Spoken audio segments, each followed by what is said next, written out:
Tēnā koutou katoa, ngā mihi mahana kia koutou, and welcome to this open workshop carrying on our journey of simplifying local government. As with our last workshop, this is being live streamed so that the community can join us on this journey. And before we get things underway, I'd like to ask for a volunteer please to do our opening karakia. Thank you, Councillor O'Keefe. If you could turn on your microphone. Kia ora, good morning everybody. E nui tātou, let us pray. E maungaronga ki te whenua, me ka whakaro pai ki ngā tangata katoa. Anei mātou e whakawhetai ana kia koe te atua, te kaihanga o ngā mea katoa. Arahi mai ki tō mātauranga, uhia mai ngā hua, ki roto o te ingoa a ihu karaiti. Ake, āmene. Thank you, Councillor O'Keefe. And I'd like to welcome joining us online Wayne Eagleson as well, who I'm sure will pop up at the appropriate time. But for now, just a little bit of scene setting. As we'll know, today marks a bit of a shift in this process that we are working through.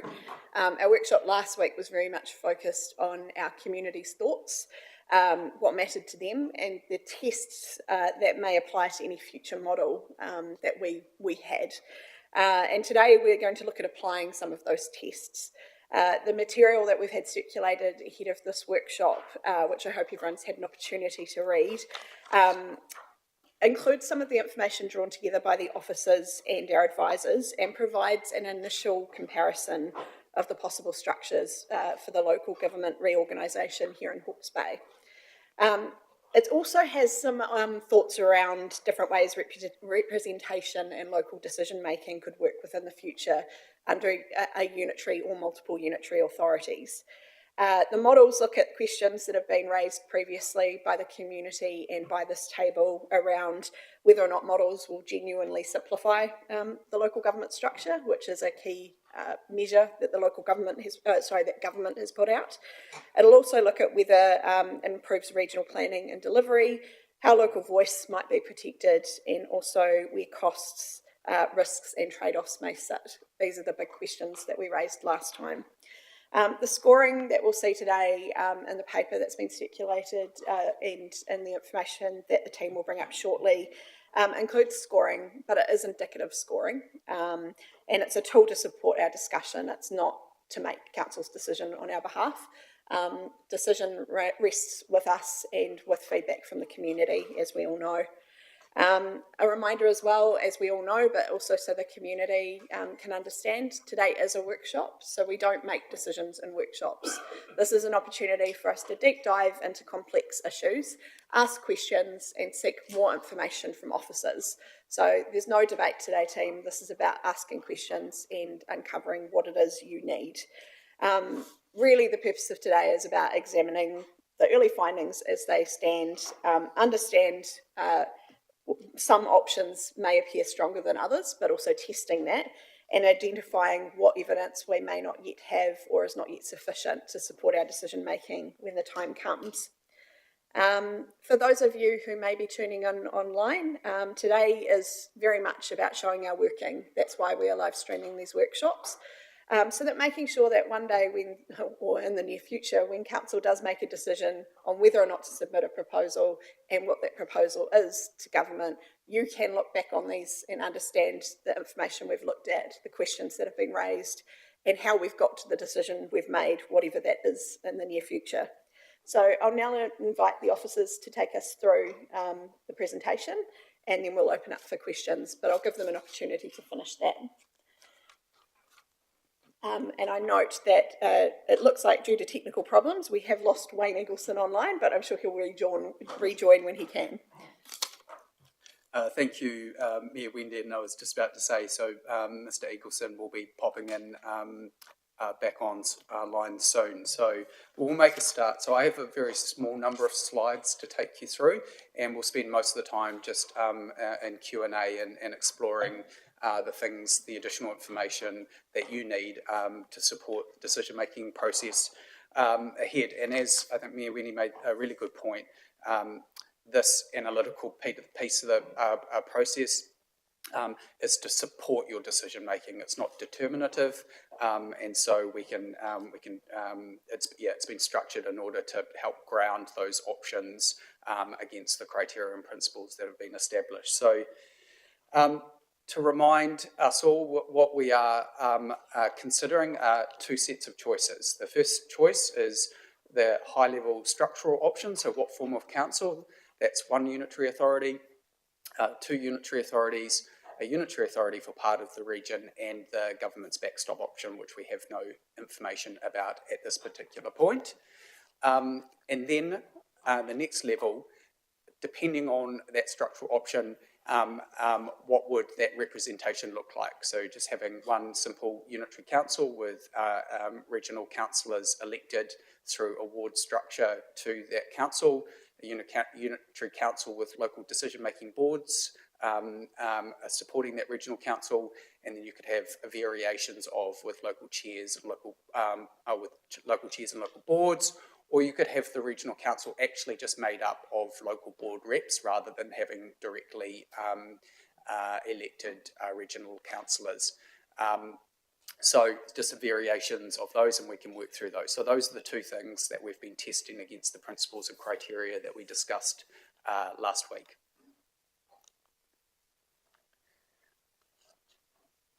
Thanks, Lynn. So where did the scoring get to? So the one Hawke's Bay unitary scores the highest, mainly because it's got the strongest long-term strategic fit, and it meets most of the criteria around planning, economies of scale, the ability to do things more simply and effectively. We can dig into that as we go through the discussion. The two unitary is the next one that scores more highly, mainly because there's just more information about that. The option 3 and option 4, there is less information about how that would work, and so on a number of the measures have scored more. They've scored less highly. So in terms of ranking, that's where we've got to.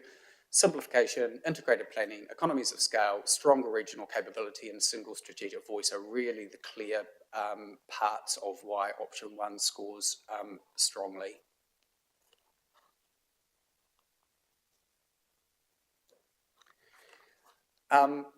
Really the two key options, and we've discussed this, this is not news to us because we've been discussing this today, but really there are the two main structural options which are being tested with the community at the moment is the one Hawke's Bay unitary versus this idea of a two unitary. I've talked about the one unitary offering one operating model, one regional planning framework, and clear regional accountability.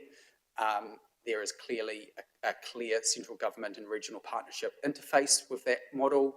And there is the ability to attract and retain specialist capability, deeper roles and stronger career pathways, and that's come out in the analysis. The two unitary authorities, I think the key attraction to that for some is that there's this idea that it feels closer to local communities if the boundaries are credible. I think that's probably where some people in the region are sitting. But again, it really depends on if those boundaries are again artificial, that sort of then starts to muddy the water. It does start to fall down when you think about actually how things work in the region. So depending on where that boundary is, if it's the Tūtai Kuri, then you would have a split catchment related thing. So you would need shared mechanisms that integrated that catchment, land management, environmental work. You would need a shared mechanism around civil defence. You would clearly need shared mechanisms around transport and social planning. So there'd still need to be some regional mechanism that sat alongside supporting that two unitary model. That would be more complex and come at additional cost, in my view. We have had some initial reviews from both our mana whenua partners and Hawke's Bay Regional Council. Both of their views are that the two unitary model would be challenging from a catchment and not ideal from an environmental and Te-Tau perspective. So those are the two choices on structural. When we move to governance, there really are two clear trade-offs, and we've talked about this, and I think this will be really important as you take forward the conversation with the community. On the one hand, you've got quite a simple model with the one unitary council where you've got regional councillors elected to that regional council through a ward type structure. It's the cleanest model. It's got the lowest governance cost because you'll have a smaller number of regional councillors. It's got really clear accountability. It does rely on wards, and we'll talk about next steps on that because I think that'll be a really key part of the puzzle to put in front of you and the community. So it relies on wards and engagement and local service to maintain that and local voice. So that's how you bake in the local voice, essentially through a ward structure, and that being credible and that actually properly representing the communities of interest. On the other side, option B, which is a unitary council with local decision-making boards, and you might recall the last time we discussed, there was a view around the table that if we were going to have local boards, it would be better to give them decision-making power. There was little point in giving and just having them an advisory because they'd actually have no teeth or ability to do anything.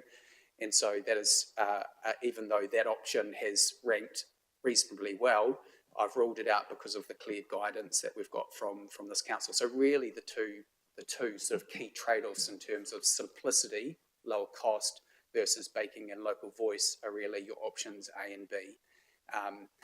So a local board would formally embed local voice. It would support place-based decisions. There would be a higher governance cost because you'd have more local board members, which would need to be paid and supported. And it's just useful to tease that part out.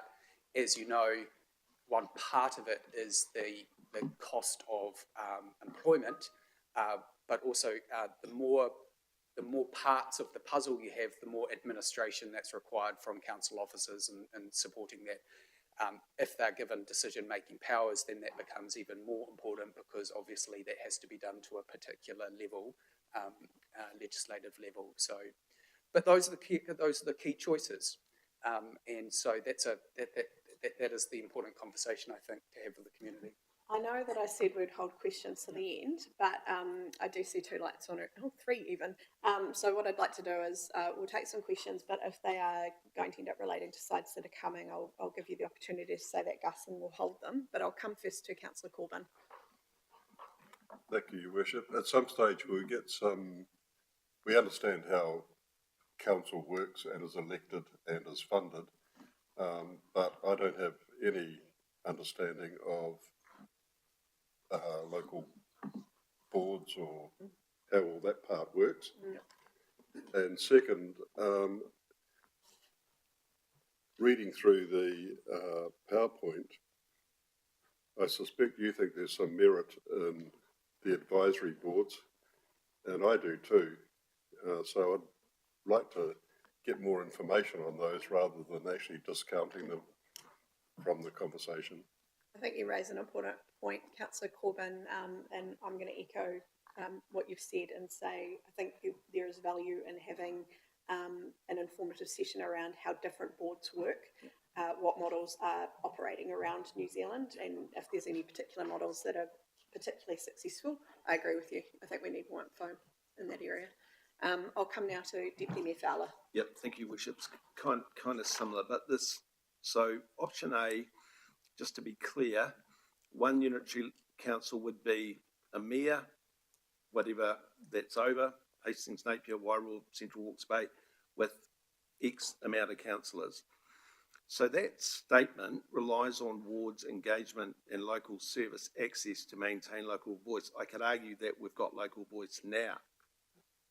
So are you talking about having 4 councillors over a population of 50,000, or are you, because if you are, then are you talking about beefing up local wards to increase that number of councillors? So I have a bit of an issue with that that statement. But yeah, I mean, to Elwyn's point, I think it needs just to be, Gus needs to be teased out a bit more. I don't think it's clear enough yet. Oh, through you, Chair, a good question, and I think that's the next stage of the conversation. So, what would a ward structure look like for the region? What does that you know, how do we think about that in the context of communities of interest? How do we ensure that people are appropriately represented? And then ultimately, how does that then reflected in numbers? Because that then comes to cost. So yeah, absolutely. Sorry, Councillor Milmine. Thank you, through you, Your Worship. Just questioning why we've taken out option 3. So it looks like you're suggesting that we move forward with just options 1 and 2. Yeah, well, A and B on there. But I just question, because in our papers from last week's workshop, it was if one of the other councils decide to opt out of this process, and I would just hate to see us not being, I think I did bring this to the table last time, so what was the thinking on that? Through Chair, and just to be clear, I'm not ruling anything in or out. All I'm saying is, in terms of where the analysis has got, this is kind of where your clear choices would be. But at this point, I mean, what the next decision point you have will be the council paper that you consider the week after next, and that will be where a decision will be required on whether we move forward, what structural option, and then what further work might be required in order to land on a particular preference for governance model. But there is some water to go under the bridge on where the other councils sit, obviously, and if one pulls out or decides to do something different, then that option 3 becomes really important. Okay, and I'm sorry, just to supplementary, if I may. Just thinking between now and the council meeting when we're going to make a decision, my understanding is that you will just be looking into this, that you're suggesting for testing, only A and B will be included. And I know it's more work to include option C, B or C, whatever, 3. I just think it's important that we're not. So just clarity, to make sure that I understand where you're coming from, Councillor. So option 3, the Part Regional Authority, you're talking about if potentially, for example, and I use it only as an example, Wairoa was to be excluded from the model.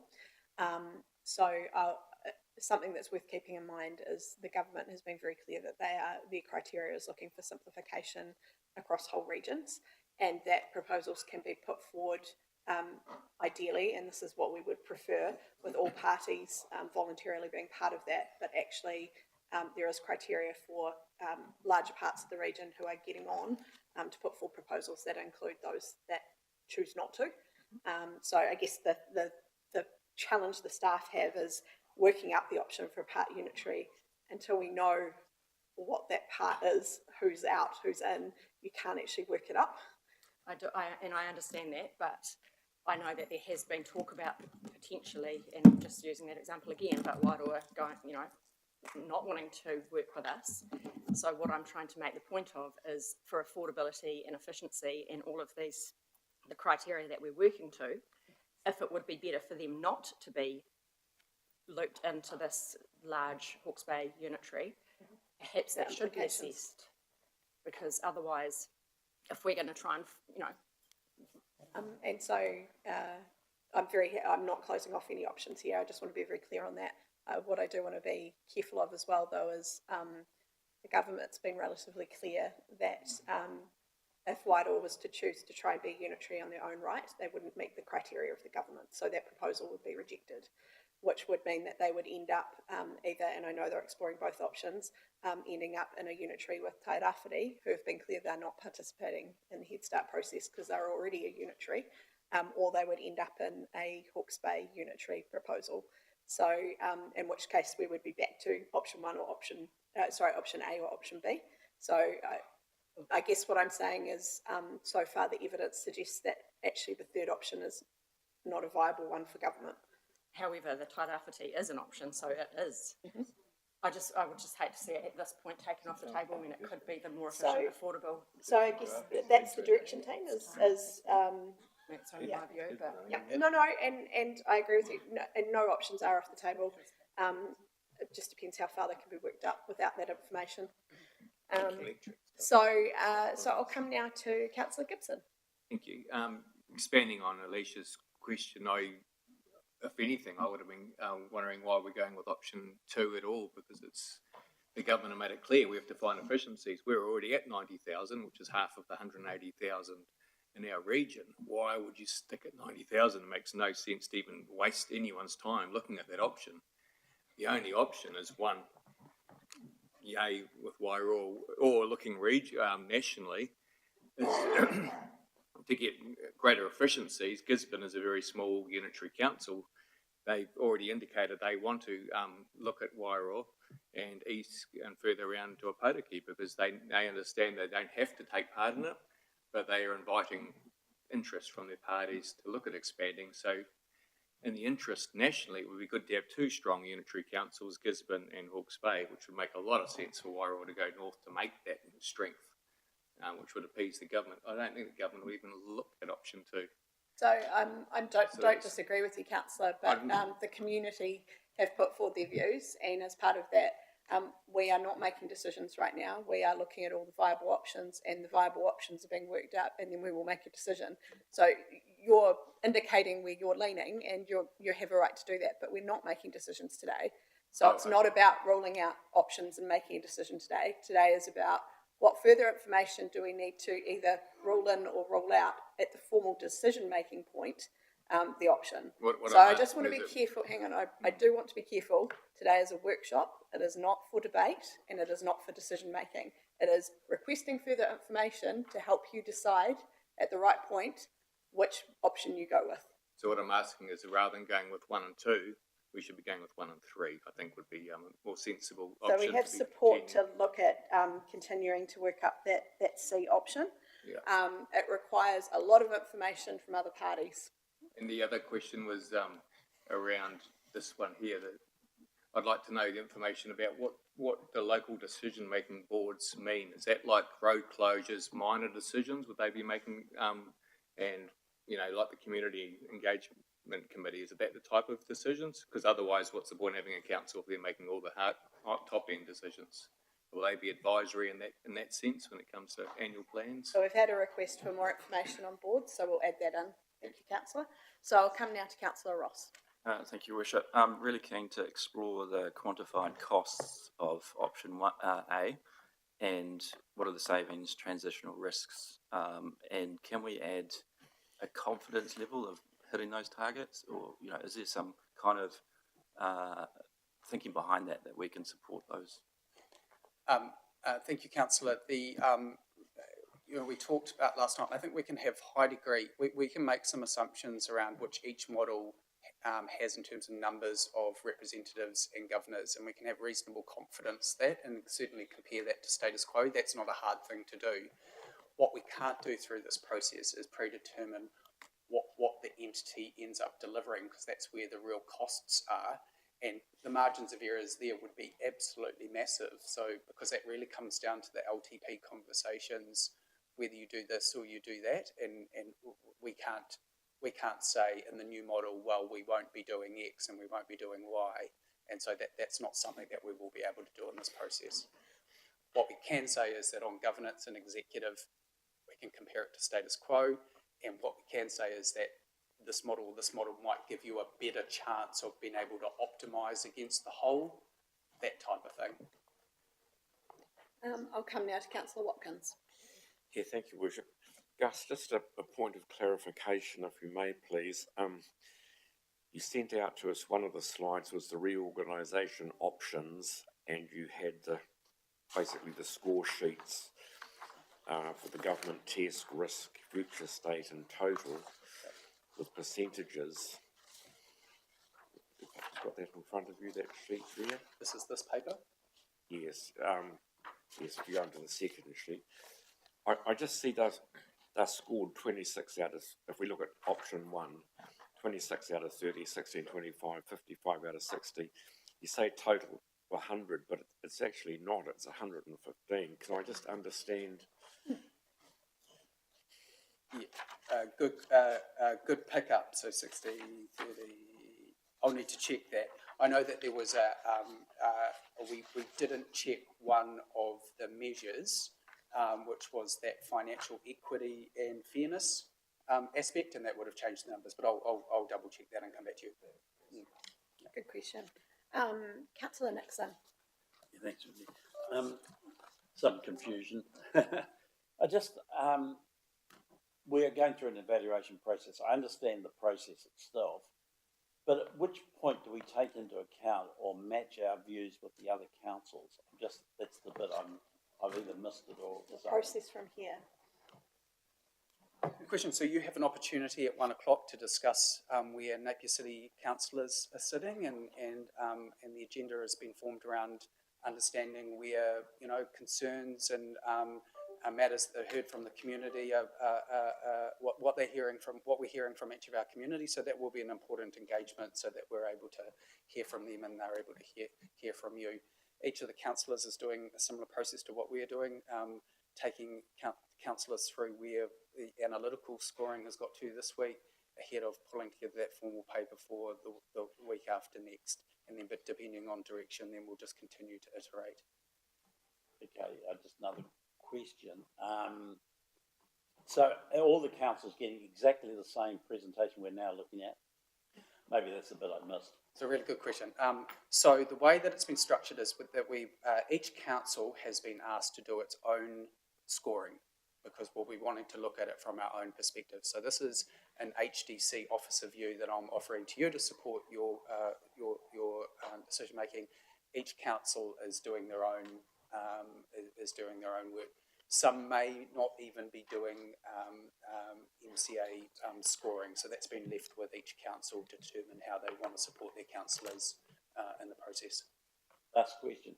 Is there a point where all these different views of the proposal are brought together? How do we do that?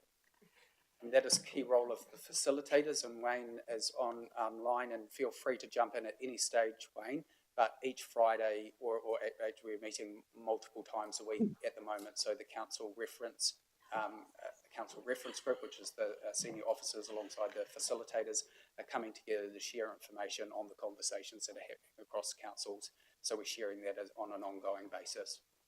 Okay, it's reasonably logical. I just was unsure. No, it's good to seek that clarity. Thank you. I'll come now to Councillor Tia Skipworth.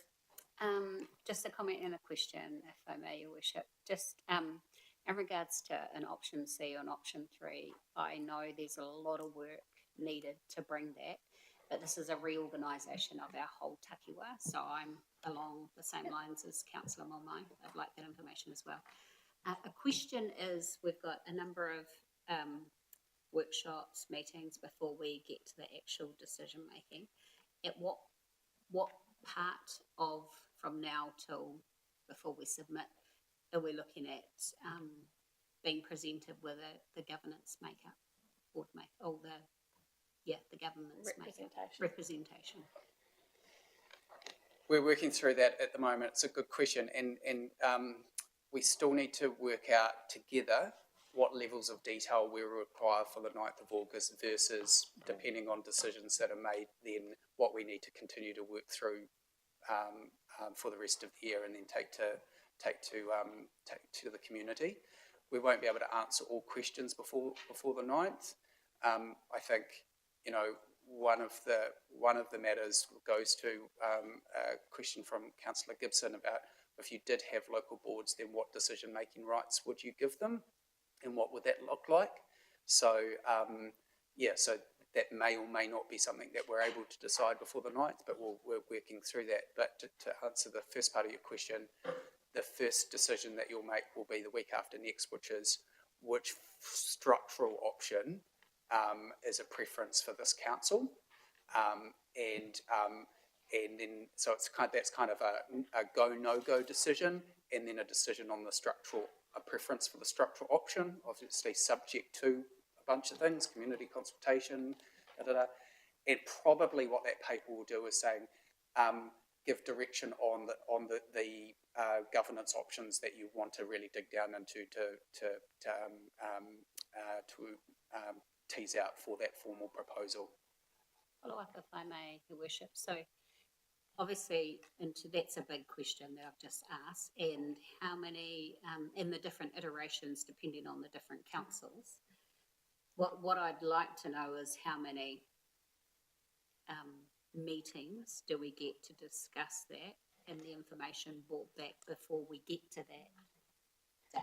And I know, I don't need that answer now, but I'd like a consideration. Sure.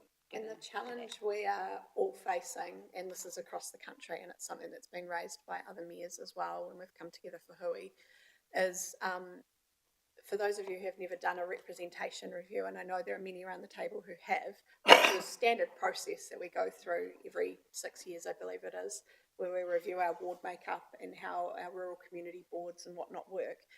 That process takes months in a standard cycle. So for us to be trying to work out how the region will come together to meet the government's criteria and complete that work, it's not going to happen.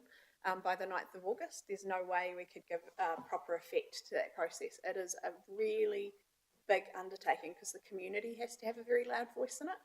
And the other thing that we here in Heretaunga Hastings have learnt the hard way in the not so distant past was in the 1980 reforms where we were amalgamated then.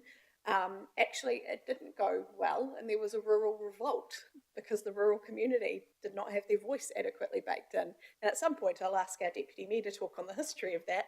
Probably not today, but he will be able to outline the mistakes that were made, and we must not repeat those in this process. So I need to be really honest with you, but we're not going to know the final representation makeup by the 9th of August. There's no way. What we will have is a high-level understanding of the direction we're going in, and very clear as part of a proposal, if we choose to submit one with our neighbours, that a lot more work will need to be done with the community to define that and make sure everyone's adequately represented. So I just want to be very clear on expectation setting around that, and every council across New Zealand is going to have the same issue. Yep, that's good, clear as mud. Thank you. I know, it is, isn't it? I'll come now to Councillor Gibson. It's just expanding on earlier and looking at page 2 in the government tests out of 30 in the rankings. Option 2 is essentially 3 councils, and option 3 is only 2 councils when you include Gisborne in the mix. So therefore, option 3 should have a higher ranking, because surely 2 councils is more efficient than 3 when you include Gisborne. And that's on your assumption that Wairau can't go in alone. Can you reframe that as a question, Councillor, rather than a statement? Like, is there a question you've got in there? So I'm questioning the weighting and the test out of 30, because it's an assumption in option 3, the new unitary for part of the region, is that Wairau's going alone, and it's already been made clear they can't go alone, so they will have to go to another So council. the question in that then is that an assumption that's been made that Wairau would be going alone?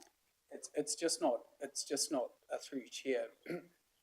We have absolutely no information to indicate that Wairau can go with Tairāwhiti. And we've got and at the moment the government has said to us that they have said to Wairau that going alone is unlikely something they can do. But because there's little information, you have to ground these things on the information that you have. The scoring is just indicative of based on the information that we have against the criteria and principles. Heard loud and clear that key councillors want to make sure that option is retained for further consideration. So that's fine. That's all good. Okay, I'll come now to Councillor Ratcliffe. Thank you, Your Worship. In terms of the reorganisation options, I think those total scores out of 100 are pretty indicative of where we want to be allocating staff time in terms of investigation. However, those reorganisation options, that's where we have a limited amount of influence. It's effectively up to the councils that border us and that we border. It's up to them what that looks like. I'm in favour of allocating more time towards the governance options, because I think that's where we can have more influence, and it's also the conversation that determines how power gets concentrated, distributed or dispersed throughout our communities. If Wayne's here, or if he's coming back soon, I think one of the actions from the last hui on this kaupapa was for him to bring examples to us, like which one of these options is Auckland, which one of these options is Gisborne. So if he's there, or if he's going to be there, can we ask him if he's got that information for us, please? Okay, so he is online. In order for him to not have horrible feedback, we need to all turn off our microphones. I note, Councillor Daniel, that you've got your hand up, so I'll come to you next. So welcome, Wayne. If you wouldn't mind answering that question from Councillor Radcliffe and make any statements that you have. Absolutely. Thank you, Your Worship. First of all, in answer to that question, that work is being done and we will get back to you very soon on that. The second aspect, and it was useful earlier on in the same light, I suppose, when councillors were expressing a view that it would be important to get some information around, how local boards could operate, their kind of decision-making structures and so on. So we'll kind of wrap all that stuff up together for you. I was going to make, Your Worship, one other comment at this point as I've listened to the questions asked and the conversation. I think that the process that Gus and the team have been working through is an important one, but Gus, I think, has been pretty clear to kind of highlight almost, if you like, the limitations involved in this kind of process, that the information is really important, but it's not in the end a substitute for your own judgment as elected members to get a sense of what will fly in your communities and the kind of priorities you have. So that kind of judgment exercise, I think, is really important. And to follow on from another point made, your neighbouring councils are going through exactly the same process. They're looking at exactly the same trade-offs.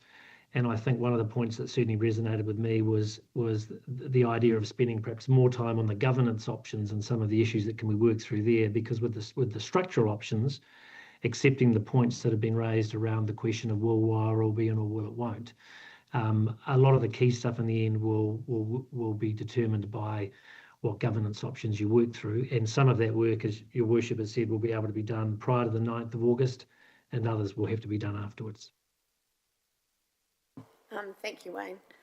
So I'll come now to Councillor Daniel. Thank you, Worship. I've actually answered my own question while we were listening to Wayne. So, well done, Wayne. I think you may have two birds, one stone, so to speak. Are there any other questions? And otherwise, I'll let Gus continue on with the presentation if we haven't already inadvertently answered the rest of the presentation. I think we have actually. If we just go to the last slide, thanks, Lynn, if that's okay. And next one.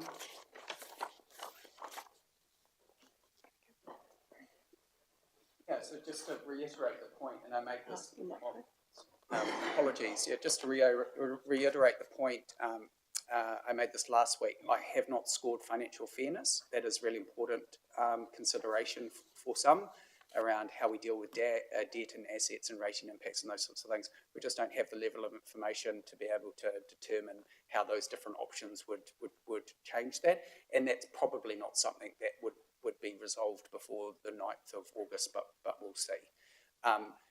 Just to highlight that there is a separate work stream on Te Tiriti and Mana Whenua.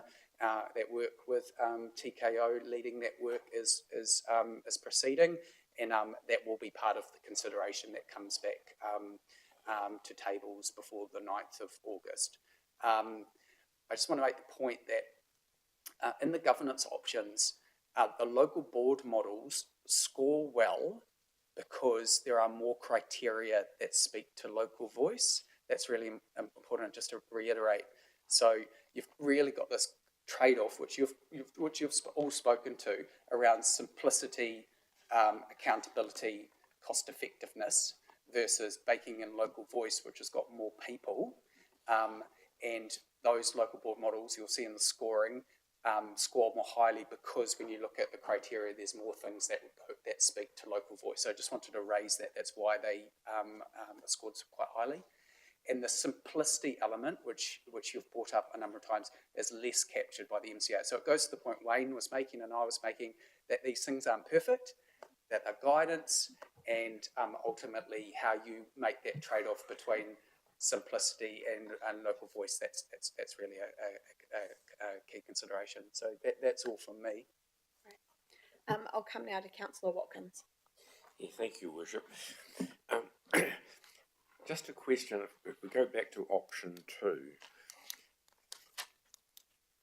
if option 2 required a geographical decision or delineation between north and south, and we say we took the two Taikuri, any debt that was currently on our books that related to assets in the north, that would be transferred to that new entity? Councillor, you raise some of the really complex considerations when you get into that kind of option.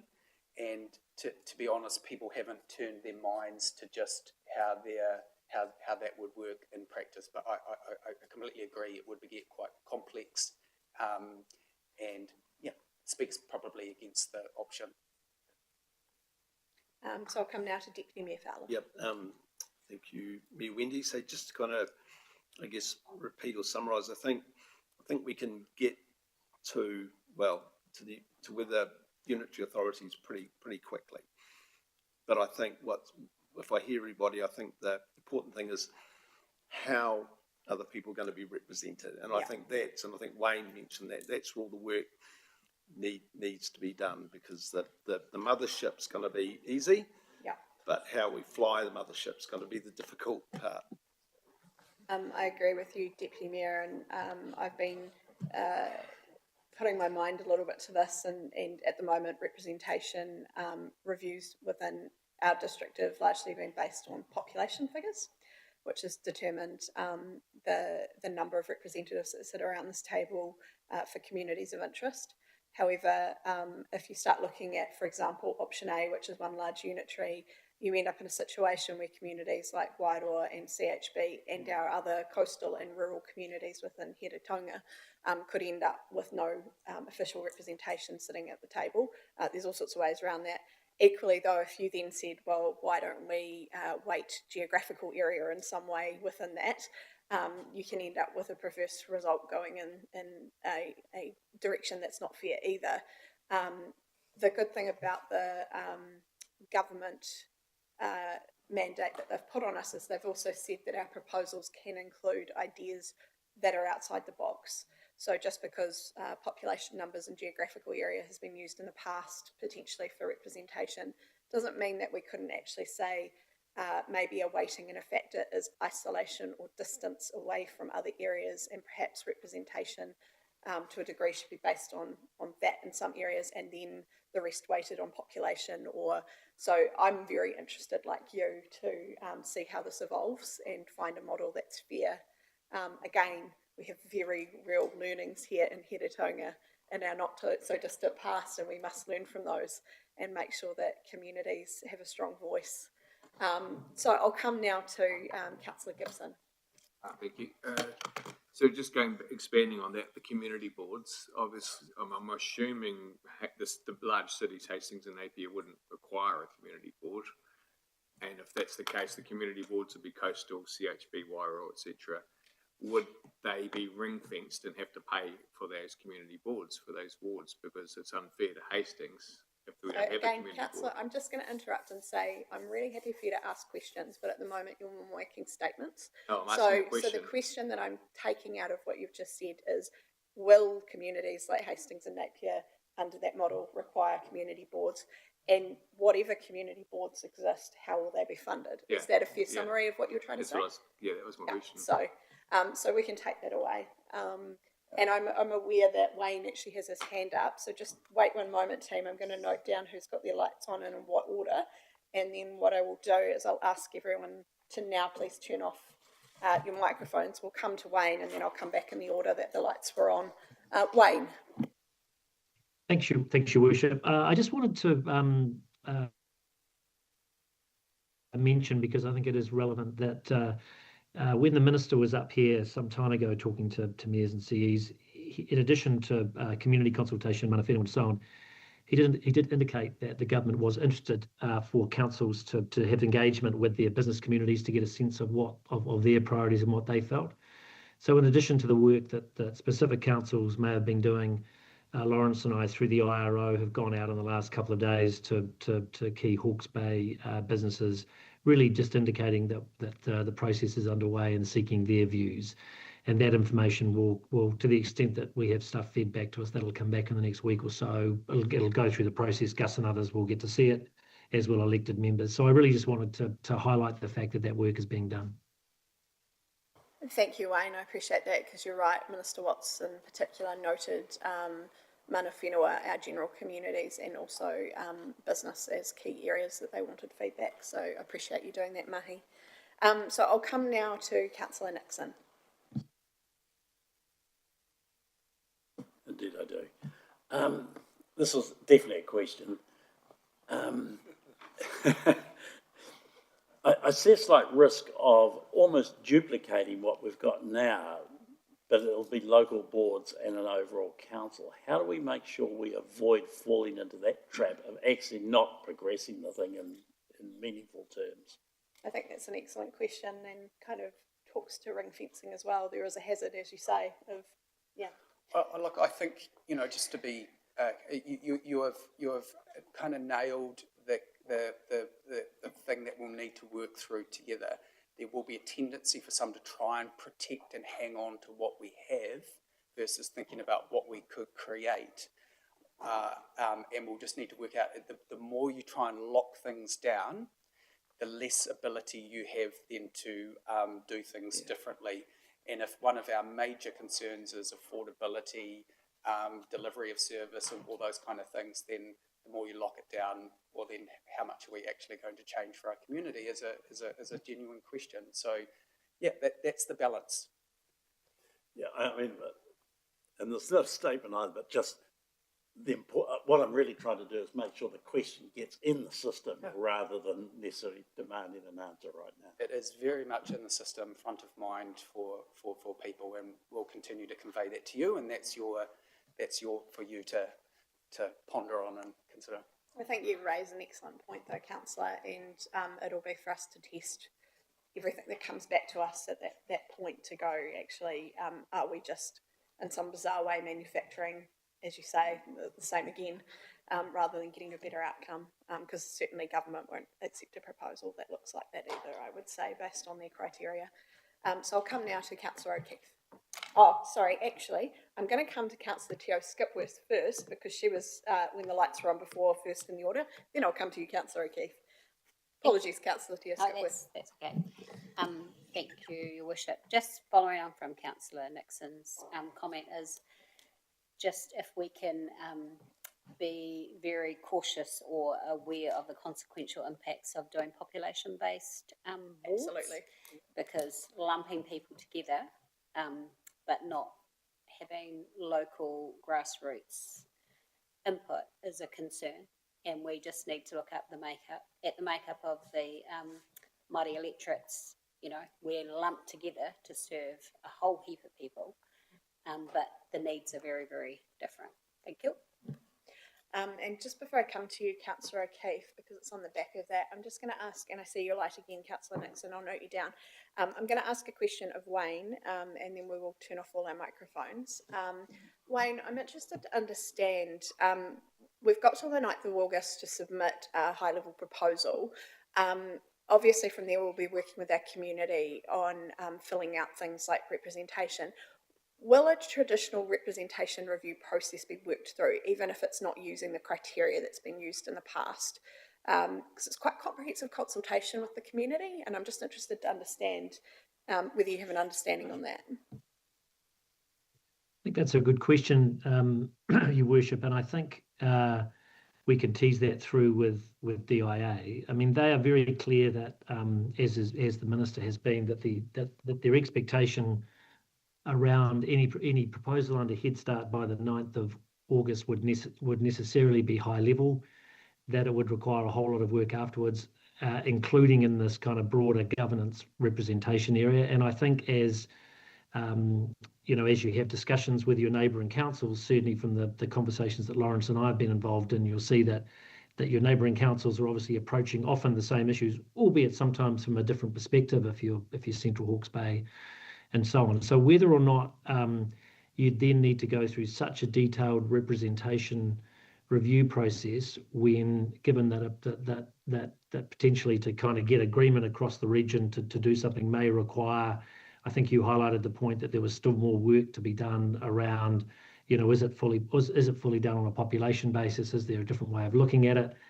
You know, Gus has already led us through the conversation that to a degree, you know, it's at two levels, isn't it? You've got the members of what might be one or two unitary councils, and then you have potentially the local board thing underneath, and the local boards potentially could be a key part of the equation for more rural and remote communities. So I think in summary, you know, when we go back to DIA, I think they and the minister will be sympathetic to taking a different approach that doesn't require quite the same level of work, but we've still got to nail that down. Thank you, Wayne. I think at this point, what I will say is from a personal perspective, I would have a high degree of interest in ensuring that if a proposal is submitted, whatever step comes next in order to determine final representation, whether that's elected councillors sitting around a unitary authority table or elected local board members sitting at that level, that would be comprehensively tested with the community, because I've certainly found in my time on council that when this council in the past has come up with representation models, we think we've covered everything, we go to the community comes back and says something we didn't even think about, and we've modified from there. So Yeah. I think that's quite an important step to maintain in whatever comes next. Absolutely, and as I think we've kind of you know, talked about before, it is going to be important that any Sorry, I'll just get everyone to proposal turn off put their in under microphones Head so you Start don't is get that horrible appropriately feedback. caveated. Oh, sorry. You carry on, Wasn't Wayne. too bad actually.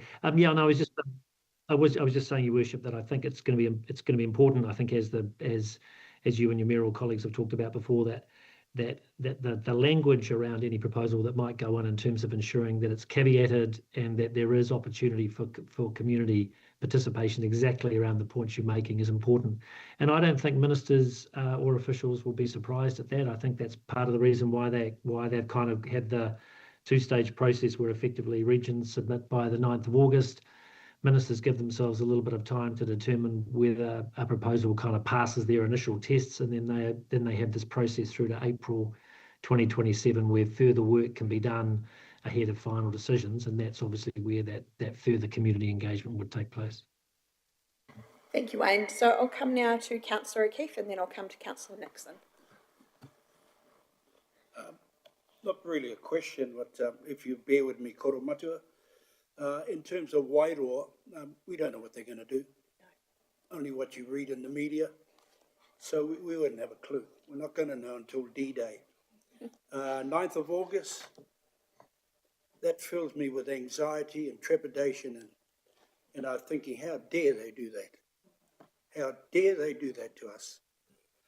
And so I'm personally looking for what's the best model that would enhance, capture, endorse, and maintain that local voice, where the people have an influence at the decision-making table. I'm not willing to sacrifice that. That's not for sale. And I'd also like to see the rhetoric littered with words like love and compassion. You know, how often do we see that on a piece of paper that comes out of Pōneke, out of Wellington? So please, I invite you, Gus and others, and Lawrence, etc., to allow those words to permeate through the documentation. That's the local voice speaking. That's the local voice. And ministers and governments come and go, but we will be left to inherit the remnants of their decision-making. And I pray tell that it maintains that local voice. That's because when you go to war and you're shoulder to shoulder in the trenches, they're the ones that will stand with you. And they, no matter what, they will still love you. Thank you, Councillor O'Keefe. And I think you're very much amplifying the message around this table that's coming through, which is we're very interested in local voice, but I take away your extra points as well. We'll come now to Councillor Nixon. Yeah, thanks, Your Worship. I'm not sure this is an original question or whether I'm regurgitating something I've already read. You read so much stuff. That's okay. You get confused. With and this goes back to my question on local boards or whatever process we go through. Have we listed out all the core functions? And I'm thinking deal with government might be one, and that sort of is one council. Mow the lawns at the park, that's very much a community event. Have we gone through and sort of, we've done all that? Did we get that information, So or that- have I made that up? At our last workshop, we had Oh, this is what I wanted. an Thank you. outline. Yes, I forgot about it. But good to seek that clarity, councillor. So I'll leave you to have a look at that. If you wouldn't mind turning off your light for now, and we'll come on to councillor Lorcan. Yes, thank you. And through you, Chair. I guess my question is adding on to the question councillor Watkins had earlier about if there were to be a considered kind of delineation of a north-south in terms of a geographic indicator, like, for example, the Turakuru River, you know, if our Hastings District Council is very different in that we have an urban, commercial, industrial, but also highly rural horseshoe, right, of geography. Napier doesn't have that. Napier has urban. I mean, it's the city and surrounds. So in terms of the resourcing, the cost involved, the staffing involved in effectively representing and absorbing our northern rural communities into Napier's area of expertise, I wonder the economics of that, and I can't see that being any less than a phenomenally costly exercise and a huge learning. So drawing a question out of that, because I want to be careful, we're about questions, not debate. But what I'm hearing from you, councillor Lorcan, is a concern around the economics and wanting to better understand that with option B. Is that correct? Correct, and also the management of, you know, becoming a governing body for a massive rural constituency and community that we've held dear and we've held close and we've cared for, to basically be handed to a group that perhaps doesn't have that experience and history. And with That's a wise question to ask. We'll seek information on that. Are there any other questions, team? Okay. So you have touched on it already, but if you could summarise again for us, Gus, the process from here. Thank you, Chair. So what I'm going to take, I'll come back to the process, but I think based on Councillor Teo Skipworth's call to action, we probably need to get, and this is going to be painful, I know, but we probably need to get a couple more workshops in, because we do need a couple of opportunities, particularly to talk about how those different, how local boards work in practice, where there are examples both in New Zealand or elsewhere that we can look to, so that you have a better familiarity of that to support your decision making. So I'll take that offline to think about whether that's next week or the week after we consider the paper, or the week of we consider the paper. So anyway, just leave that with me. But in terms of broad process, the next step is the no-go, preference for structural option, indicating what further work needs to be done. That further work is then done, and then there will be at least one, if not two, workshops in that period before the last week in July, which will be the paper that you consider about whether to put forward a Head Start proposal. So that's what the process looks like. So very compressed time frame, as we know, not dictated by us, unfortunately. So we're doing our best for our community within the time we've got. And just to reassure you that the ward structure, how we might represent our communities, is absolutely front of mind and is the top of the list of things that we're working through at the moment. Wonderful. Okay, team. Thank you for your mahi today and for your good, solid questioning. The officers have a lot to take away, as we hear, and there's more for us to learn. Thank you for joining us, Wayne. We appreciate you being here and answering those questions and taking away the thoughts of this council. Can I please ask someone to do our closing karakia? Someone like to volunteer for that?